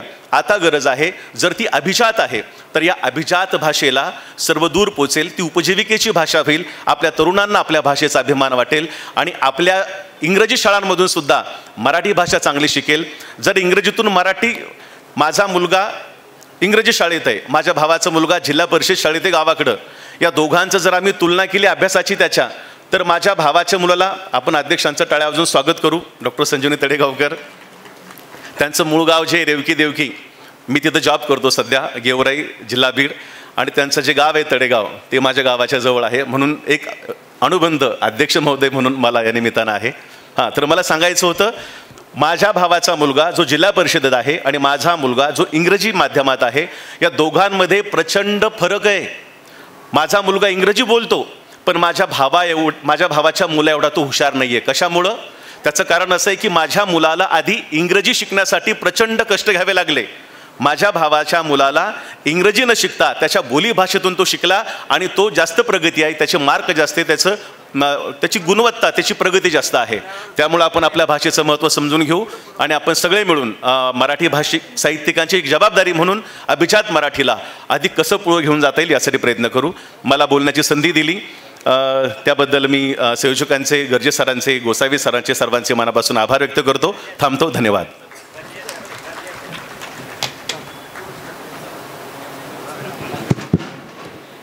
धन्यवाद सर. थोडासा अध्यक्षांचं मनोगत आपण या परिसंवादाचं ऐकणार आहोत. तत्पूर्वी एक तांत्रिक अडचण आहे की यमुनाबाई पांडुळे स्मृती पुरस्कार विजेत्या आदरणीय रत्नाताई कांबळे इथे आलेले आहेत. त्यांचा हेल्थ इश्यू आहे, त्याच्यामुळे आपण त्यांना जास्त वेळ इथे बसू न देता त्यांच्या पुरस्काराचं वितरण आपण लगेचच मान्यवरांच्या शुभहस्ते इथे करणार आहोत. आमच्या संमेलनाचे स्वागत अध्यक्ष आदरणीय संपतदादा बारसकर, पांडुळे मामा आणि विचार मंचावरील सर्व सदस्यांना मी विनंती करेल, आपल्या संमेलनाध्यक्षा आदरणीय नगरसेवक डॉक्टर आणि रविताता संजीवनीताई, मातोश्री यमुनाबाई पांडुळे स्मृती पुरस्कार सन्माननीय रत्नाताई कांबळे यांना आपण प्रदान करत आहोत. गेल्या 50 वर्षापासून महिला सबलीकरण, आरोग्य आणि ग्रामविकास या त्रिसूत्रीचा पाठपुरावा आपण करत आहात. आपला मूळचा शिक्षकी पेशा सोडून आपण बंधू पद्मभूषण डॉक्टर रजनीकांत आरोळे यांच्यासह सामाजिक स्थित्यंतराच्या कार्यात स्वतःला झोकून दिले. ग्रामीण आरोग्य प्रकल्पांतर्गत लोकांचे आरोग्य सुधारण्यासाठी प्रतिबंधात्मक उपाय, आरोग्य, शिक्षण आणि लोकसहभागावर आधारित अनेक कार्यक्रम आपण राबवले. स्थानिक महिलांना आरोग्याचे मूलभूत ज्ञान आपण प्राप्त करून दिलेत. तांत्रिक कुशलता आणि सामाजिक बांधिलकीचे धडे देऊन त्यांना ग्रामीण आरोग्य सेवेचा कणा बनवले. आपला हा प्रकल्प जगभरातील सार्वजनिक आरोग्यासाठी हितकारक ठरला. हे सर्व करताना सामाजिक निरक्षरता, अंधश्रद्धा आणि सांस्कृतिक परंपरेचा पगडा या अडसरांनाही आपण आपल्या कुशाग्र बुद्धीने लोकसहभागातून सोडविण्याचा प्रयत्न केला. त्यासाठी आपला हा सन्मान होतोय. सन्माननीय मातोश्री यमुनाबाई पांडुळे स्मृती पुरस्काराने आपला सन्मान आम्ही करत आहोत. आम्हाला मनस्वी आनंद होतोय. आमच्या ह्या पुरस्काराचा आपण आदरपूर्वक स्वीकार केला, याबद्दल आम्ही ऋणी आहोत. यानंतरची सूत्रे पुन्हा एकदा डॉक्टर अनिल गर्जे यांच्याकडे सोपवते.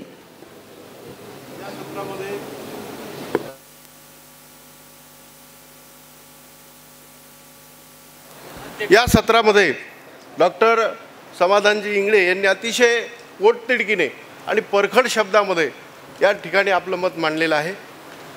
मराठी भाषा जीवन म्हणजे काय, जीवन म्हणजे काय, केवळ काटेरी डंक आहे. डोळे उघडून पहा, प्रत्येकाला फुलपाखराचे पंख आहेत. असं मराठी भाषा आपली ही आज सातासमुद्रा पलीकडे पोहोचलेली आहे. ज्ञानदेवे रचिला पाया, तुका झाला शिकळस, ही उक्ती आज सार्थ ठरलेली आहे. आणि आता समारोप, या सत्राच्या समारोपाकडे आपण वळत आहोत.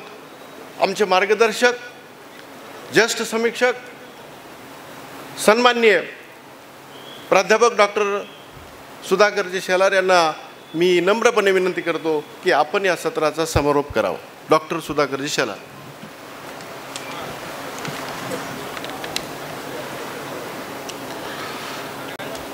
अध्यक्ष म्हणून किती वेळ व्यक्त व्हायचं हे माझं मीच स्वतःशी ठरवून घेतलेलं आहे.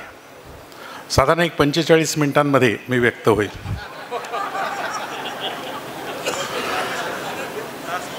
संयोजकांचे प्रथमतः आम्ही आभार मानतो की काही कवी त्यांनी आमच्यासाठी शिल्लक ठेवले, त्यामुळं सभागृह भरलेलं दिसतं आहे.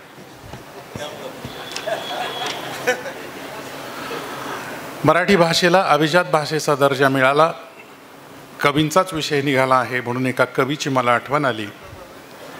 कवी आशव नायगावकरांनी एका मुलाखतीमध्ये असं म्हटलेलं आहे की मराठी भाषेला इतक्या दिवस आपण मागत होतो, अभिजात भाषेचा दर्जा मिळाला नाही. याचं कारण असं आहे की तिच्यामध्ये सगळे रस होते, शांत रस, अद्भुत रस, प्रेम रस, वात्सल्य रस, शृंगार रस, अमुक तमुक. बिभत्स रसात ती कमी पडत होती.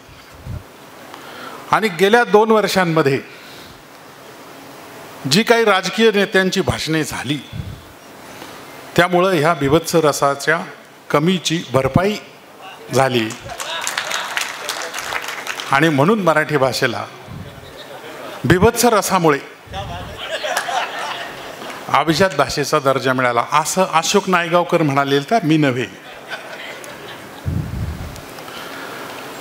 माझ्या अगोदर या परिसंवादामध्ये सहभागी झालेले जे वक्ते संदीप सांगळे यांनी एकूण अभिजात मराठी भाषेची पार्श्वभूमी मांडली. त्यांच्याबरोबर समाधान इंगळेंनी अभिजात मराठी भाषेची किंवा अभिजात भाषा हे कसं दिलं जातं, हा दर्जा कसा दिला जातो याची काही वैशिष्ट्ये आपल्याला सांगितली. इतिहासाची वस्तुनिष्ठ मांडणी असेल. मराठी शाळा सांगळे म्हणाले सुधारत आहेत आणि इंगळे म्हणाले की बंद पडत आहेत. आता अध्यक्षांनी नेमकं काय बोला. आता बंद पडतायत का सुधारतायत हा मी तुमच्यावर सोडून देतो प्रश्न. कारण आपल्याला नवीन राष्ट्रीय शैक्षणिक धोरण हवं आहे. त्या धोरणामध्ये आम्हाला छोट्या छोट्या शाळा नको आहेत, आम्हाला एज्युकेशन हब निर्माण करायचे आहे. आणि म्हणून आम्हाला छोट्या छोट्या शाळा मोठ्या मोठ्या शाळांमध्ये मर्ज करायच्या आहे. हेच महाविद्यालयांच्या बाबतीतही आहे. इथे भाषा, मराठी भाषा हा नंतरचा विषय आहे, पण शिक्षण क्षेत्रामध्ये ज्या घडामोडी घडत आहेत तिथून या मराठी शाळा निश्चितपणानं त्यांच्यावरती संकट आलेलं आहे. आजच्या परिसंवादाचा विषय हा राष्ट्रीय शैक्षणिक धोरण नाही याची मला कल्पना आहे, पण अनुषंगाने या वक्त्यांनी त्याचा उल्लेख केलेला आहे. प्रसारमाध्यमे आणि भाषा याच्याबद्दल बोलत असताना अविनाश मंत्रींनी पालकांसाठी फारच काही चांगले सल्ले दिलेले आहेत.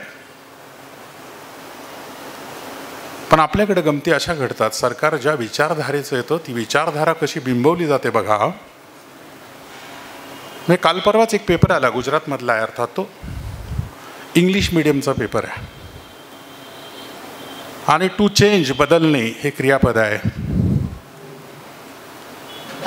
त्या बदलणे या क्रियापदाचा अर्थ सांगताना वाक्यात उपयोग करताना भारताची राज्यघटना बदलणे आवश्यक आहे असा वाक्यात उपयोग केलेला आहे.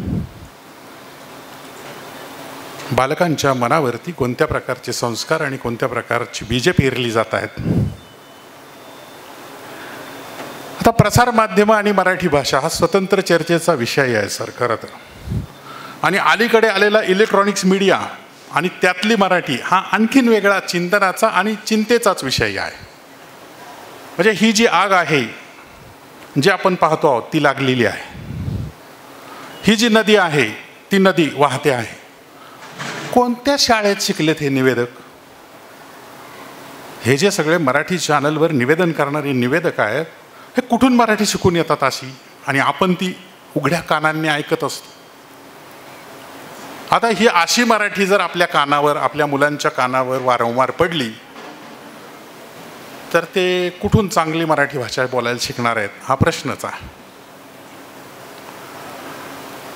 मग याच्यासाठी काही प्रशिक्षण असतं का नाही? काही प्रशिक्षण वर्ग आहे की नाही?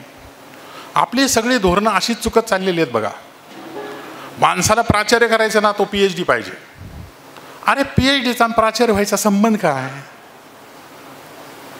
आता मी अखिल भारतीय मराठी साहित्य संमेलनांच्या अध्यक्षीय भाषणांवर PhD केली आणि एखाद्या कॉलेजचं प्राचार्यपद सांभाळायला गेलो, त्या भाषणांचा प्राचार्याचा काही संबंध आहे? अरे त्याला एखादा MBAचा कोर्स करायला लावा ना. हे आपल्याला जमतच नाही. तसं वृत्तनिवेदक म्हणून घ्यायचा, जो जाहिराती आणीन त्याला आधी घ्यायचा, त्याला भाषा येऊ का न येऊ, आणि ते जात आहे तिथं काहीही बोलतंय, कसंही बोलतंय, काही कशाला वडाची पारंबी शेंड्याला, शेंड्याची पारंबी वराडा, काय काय वडाची साल पिंपळाला लावून टाकते. कोण जबाबदार आहे याला? या प्रसारमाध्यमांची जी भाषा बिघडत चालली याला खरं तर तुम्ही आम्ही ऐकणारे श्रोते जबाबदार. वर्तमानपत्रांची स्थिती याच्यापेक्षा फार वेगळी आहे अशातला भाग नाही, पण जरा तरी बरी परिस्थिती आहे तिकडे अजून. तर या वक्त्यांनी अशा पद्धतीनं काही मुद्दे मांडायचे प्रयत्न केलेले आहेत. आता अभिजात झाली म्हणजे मराठी भाषेला अनुदान वगैरे मिळणार वगैरे असं सगळं झालं बरं का. सगळे 500 कोटी इंग्लंडनी त्याचा उल्लेख केला, 500 कोटी. पण जेव्हा भाषेचा दर्जा मिळाला आणि तेव्हाची चर्चा झाली, श्रीपाद भालचंद्र जोशींचं विधान आहे जे आपल्याकडच्या अखिल भारतीय मराठी साहित्य महामंडळाचे माजी अध्यक्ष. त्यांनी आकडेवारी सहितच नमूद केलं आजवर कोणकोणत्या भाषेला अभिजात भाषेचा दर्जा मिळाला आहे आणि कोणकोणत्या भाषेला किती किती रक्कम मिळालेली आहे. केंद्राला अनुकूल भाषा ज्या होत्या त्यांना 150 कोटीपर्यंत रुपये मिळालेले आहेत आणि जी राज्य केंद्राला प्रतिकूल होती त्यांना 40 कोटीसुद्धा मिळालेले नाही. त्यामुळे एकदम 500 कोटी वगैरे, आता आपण अनुकूल आहे का प्रतिकूल आहे हे तुम्ही ठरवा, मग त्याच्यावर ते अवलंबून असो. असे काही मुद्दे आहेत. त्याच्यानंतर तर अभिजात भाषा मिळाली, अभिजात भाषा दर्जा मिळाला वगैरे वगैरे सगळं आपण गर्व से कहो हम आता मराठी आहे वगैरे वगैरे सगळं झालं. मग आता साहित्यिकांची जबाबदारी काय? तर साहित्यिकांची जबाबदारी अनेक वक्त्यांनी सांगितलं तसं अधिकाधिक दर्जेदार साहित्य निर्माण करणं आणि ते चांगल्या प्रकाशकांकडून प्रकाशित करणं. आपल्या शेजारच्या गल्लीत प्रकाशक आहे म्हणून त्याच्याकडून ते प्रकाशित करायचं, तो कसाही छापतो, कसाही मुद्रित करतो, त्याचं मुद्रित शोधन झालेलं नसतं. मग वाटेल तसं मराठी छापलं जातं आणि तसंच वाचलं जातं. वाचणाऱ्याला वाटतं मराठी असंच असतं. असे सगळे घोळ आपल्याकडे व्हायला लागले. आपण जे लिहितो त्या लेखनाचा आशय आपण संविधान विरोधी मांडतो की संविधानाला पुरस्कृत असणारी जी मूल्य आहेत ती मूल्य घेऊन आपण साहित्य लिहितो.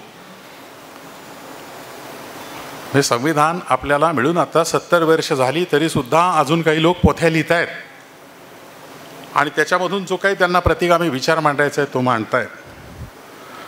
मुळामध्ये आपल्या साहित्य लेखनाचं प्रयोजन काय आहे? मला हे का लिहायचं आहे? मला समाजाला काय द्यायचं आहे? मला साहित्यिक म्हणून मिरवायचं आहे का फक्त? त्यासाठी मी लिहितोय का? की खरोखर मला जे समजलं आहे, काही समजलं आहे, त्या समजण्यामधून निर्माण झालेला, माझ्या मनात निर्माण झालेला काही नवा विचार मला समाजाला द्यायचा आहे. हे एकदा स्वतःशी ठरवून घ्यावं. म्हणजे मग समाधान इंगळे म्हणाले तसं कवींची कविता ऐकताना रसिकांची फारच त्रेधा तिरपट होणार नाही. या कवी लोकांना आणि सगळ्याच एकूण लेखक लोकांना माझी विनंती आहे की समीक्षेकडे पाहण्याचा लेखकांचा दृष्टिकोन हा सकारात्मक असायला पाहिजे. नाहीतर मग आमच्या चुका काढल्या, आम्हाची कविता ते चांगलेच नाही म्हणाले, मग अनेक लेखक लोक, कवी लोक फुरंगुटून बसतात. साहित्य दर्जेदार होण्यासाठी त्याची समीक्षा होणं गरजेचं असतं. माणसाला एकदा कविता लिहिली, एकदा कादंबरी लिहिली की कधी एकदा प्रकाशित होईल असं होऊन जातं. लोकांना परिष्करण करायला लावली आहेत. श्रीपू भागवतांनी 7 वेळा कादंबऱ्या लिहायला लावल्यात. यादवांनी गोतावळा 7 वेळा लिहिली, मग साहित्य अकादमीपर्यंत ती जाते. आमच्याकडे येणाऱ्या विद्यार्थ्यांना PhDचं प्रकरण एकदा जरी लिहायला सांगितलं तरी ते गाईड फारच खडूस आहे म्हणून मोकळं. हे मी PhDच्या प्रकरणाबद्दल सांगतोय, कादंबरीबद्दल तर नंतरचा विषय. आता अशा लोकांची जर समीक्षा झालीच नाही तर काय होतं? मग त्याचा फक्त विस्तार होत राहतो, लेखकाचा विकास मात्र खुंटतो. आणि असा खुंटलेला विकास घेऊन तो लेखक मग स्वतःची संख्यात्मकता फक्त बाहेर सांगत फिरतो. माझी 50 पुस्तकं आहेत, माझी 60 पुस्तकं आहेत, आणि पुन्हा कंसात त्याची खंत असते. तरीही लोक मला विचारत नाहीत, आता तू कशाला ती 60 पुस्तकं लिहून पुन्हा रद्दी वाढवली, पर्यावरणाचा ऱ्हास केला? पहिलंच जर नीट लोकांकडून तपासून घेतलं असतं तर दुसरे नीट झाले असते. आणि मग असा लेखक खुरटा होतो, नंतर किरटा होत जातो आणि आयुष्यभर दुसऱ्यांच्या नावानं किरकिर करत बसतो. मी कोणाची नावं घेत नाही. पुरस्कारांचा विषय समाधान इंगळेंनी काढला. लेखकांनी पुरस्काराच्या मागे शोधण्यापेक्षा मला वाटतं पुरस्कारांनी लेखकांचा शोध घेतला पाहिजे. आजवर साहित्य अकादमी असं करत होती, आता तिथेही पुस्तकं पाठवा म्हटले. आता पुस्तकं पाठवा म्हटले की लॉबिंग जोरदार सुरू होणार. चिंता नसावी. आपल्याकडे लोक कुठत्या क्षेत्राचं राजकारण करून टाकतील काही भरोसा नाही. उत्तम साहित्याचा प्रचार प्रसार. मला एखादं पुस्तक आवडलं तर त्याचा मी प्रचार प्रसार करतो का? मी फेसबुकवर फक्त माझ्याच पोस्ट टाकतो का मला एखादं चांगलं आवडलेलं पुस्तक, चांगला आवडलेला परिच्छेद तोही टाकतो? दुसऱ्याचं अजिबात चांगलं म्हणायचं नाही. मराठी माणसाची खोडच आहे. मराठी माणूस व्यापार उद्योग धंद्यात मागे आहे ना, त्याची ही खोड नडते. मोडेन पण वाकणार नाही. मोड. मग आपल्या भावानी ज्या पद्धतीचं दुकान पेठेला टाकलं त्याच्या शेजारी त्याचा चुलत भाऊ त्याच व्यवसायाचं दुकान टाकतो. अरे दुसरं टाक ना, त्याला पूरक असं दुकान टाक ना, दोघांचाही विकास होईल. त्याची जिरवायची. हा मराठी स्वभाव साहित्याच्या क्षेत्रापुरता तरी आपण बदलणं गरजेचं आहे. चांगलं साहित्य आपल्या वाचनात आलं असेल तर त्याचा प्रचार प्रसार करण्यासाठी सुद्धा लेखकांनी भूमिका घेतली पाहिजे. इंग्लिश लिटरेचरमध्ये अशा प्रकारच्या भूमिका लेखकांकडून घेतल्या जात असतात आणि अशा भूमिका आपल्याकडं लेखक अजिबात घेत नाहीत. स्वतःच्या पुस्तकाबाबत सुद्धा घेत नाहीत. अशी खंत अरुण जाखडेंनी एकदा व्यक्त केलेली आहे. बोली भाषेचाही उल्लेख झाला, प्रमाण भाषेचा उल्लेख झाला. बोलीतून पुस्तक प्रकाशित करत असताना तर खूपच काळजी घेतली पाहिजे. छपाईच्या बाबतीमध्ये आपण ती घेतच नाही. म्हणजे आकारांत लिहायचं, याकारांत लिहायचं, नाकारांत लिहिताना जो वर शीर्षबिंदू द्यायचा तो कधी द्यायचा नाही. अरे बाटलीचं भलतं होतं ते. चांगलं म्हणत असताना लवर जर अनुसार दिला नाही तुम्ही तर त्याचं चांगलं होतं हो. आणि हे आमच्यासारख्याला दिसल्यावर लोक म्हणतात यांना चुकीचंच बरं दिसतं, बरोबर काही दिसतच नाही. असे सगळे प्रश्न निर्माण होतात. तर याच्यासाठी आपल्याला अधिकाधिक काळजी घेणं गरजेचं आहे. अभिजात भाषा झाली, पूर्वीचं वाङ्मय खूप चांगलं होतं, ओके, सगळी परिस्थिती ठीक आहे, पण इथून पुढचं वाङ्मय, वर्तमान स्थिती आणि इथून पुढची स्थिती काय असणार आहे, मराठीचं भवितव्य काय आहे काय नाही, व्यासपीठावरून बोलणं खूप सोपं आहे. तुम्हाला 2-3 घटक सांगतो. एक, मराठीचा प्राध्यापक, मराठीचा शिक्षक आणि जो स्वतः मराठीच्या मीडियम माध्यमातून शिकलेला, एवढे 3च लोक त्याचं गुणगान करतात. आणि हे गुणगान करणाऱ्यांची पोरं सुद्धा इंग्लिश मिडियममध्येच शिकत असतात. याची आकडेवारी सुद्धा उपलब्ध आहेत. म्हणजे आता स्टेजवर बसलेलं आम्ही आहोत ना, म्हणजे माझी मराठीतून शिकली, पण सांगळे सरांचं उदाहरण घेतलं तर त्यांचे इंग्लिश मिडियममध्ये आहे. म्हणजे त्यांनी कबूल केलं ते मगाशी, त्याचा काही मुद्दा नाही. हे का होतं तर मराठी भाषेला आपण उपयुक्त भाषा किंवा तिचं ज्ञानभाषेमध्ये रूपांतर करू शकलो नाही. ही वस्तुस्थितीसुद्धा लक्षात घेणं गरजेचं आहे. उगीचच मराठीला दोष देऊ नका. याचं कारण आहे, ह्या समग्रतेनं विचार केल्यानंतर हे आपल्या लक्षात यायला लागतं की इंग्लिशचा एवढा प्रभाव आपल्यावर का पडतो. ते तर परकीय होते. जिथे जेथे संबंधाचा प्रभाव म्हटलं तर मग मोगलांचा एवढा पडला का नाही पडला, त्यांचा फक्त कारभारापुरता पडला. ब्रिटिशांचा सार्वजनिक सगळ्या जीवनामध्ये प्रभाव पडला. याचं कारण असं आहे की ते आपल्यापेक्षा प्रगत होते. नुसतं जिथे जेथे संबंध नव्हते, प्रगत अप्रगत हेही संबंध त्याला कारणीभूत आहेत. आणि म्हणून त्यांचं आपल्याला हे सगळं स्वीकारावं लागलेलं आहे. आता आपल्या नव्या राष्ट्रीय शैक्षणिक धोरणामध्ये हे सगळं ना करून आपल्याला पुन्हा आपल्या परंपरा उज्ज्वल, ओके करा, पण मधला जो टप्पा आहे जो ब्रिटिशांनी इथे निर्माण केलेला औपचारिक शिक्षण व्यवस्थेचा असेल किंवा इतर ज्ञानक्षेत्रांचा असेल, तो तुम्हाला सर्वस्वी नाकारून चालणार नाही. ही बाब नीटपणानं लक्षात घेणं गरजेचं आहे. म्हणून तर आपल्याला या ब्रिटिशांकडून किंवा इंग्लिश भाषेमधले एवढे शब्द सगळे घ्यावे लागलेले आहेत. त्यांनी मूलभूत संशोधन केलं आहे ना. त्यांनी सायकल शोधली म्हणून सायकलबरोबरचे शब्द आपल्याकडे आले. त्यांनी कम्प्युटर शोधला, साधी गोष्ट आहे. त्यांनी टेप रेकॉर्डर शोधला, त्याच्या आधीचं रेकॉर्ड प्लेअर शोधलं, त्याच्यानंतर टेप रेकॉर्डर शोधला, त्यानंतर CD प्लेअर आला, त्यानंतर आता पेन ड्राईव्ह, नंतर कम्प्युटर आला, आता त्याच्यानंतरचा DJ BJ. तुम्ही हे सगळे शब्द इंग्लिश काय आहेत? कारण हे त्यांनी शोधलं आहे ना, आम्ही शोधलं नाही. आम्ही शोधलं असतं तर आमचे मराठी शब्द तिकडे गेले असते. म्हणून मूलभूत संशोधन करणं गरजेचं आहे. आर्थिक पाठबळ केंद्राकडून मिळेल, पण त्याचा आम्ही किती सदुपयोग करतो हा खरा प्रश्न आहे. आणि ही खरी साहित्यिकांची जबाबदारी आहे. या परिसंवादाच्या निमित्तानं या वक्त्यांनी मांडलेले विचार आणि त्या विचारांना अनुषंगून मला जे काही वाटत होतं त्याची मांडणी मी माझी स्वतंत्र मांडणी केलेली नाही. त्यांच्या मुद्द्यांना अनुषंगून मला जे काही वाटत होतं ते मी आपल्यासमोर प्रगट केलेलं आहे. वेळ खूप झालेला आहे याची मला कल्पना आहे आणि नाही म्हणलं तरी मी 10-15 मिनटं तुमची घेतलेली आहेत. पुढील कवी लोक आणखी वाट बघत असतील, त्यामुळे मी आता इथेच थांबतो. धन्यवाद.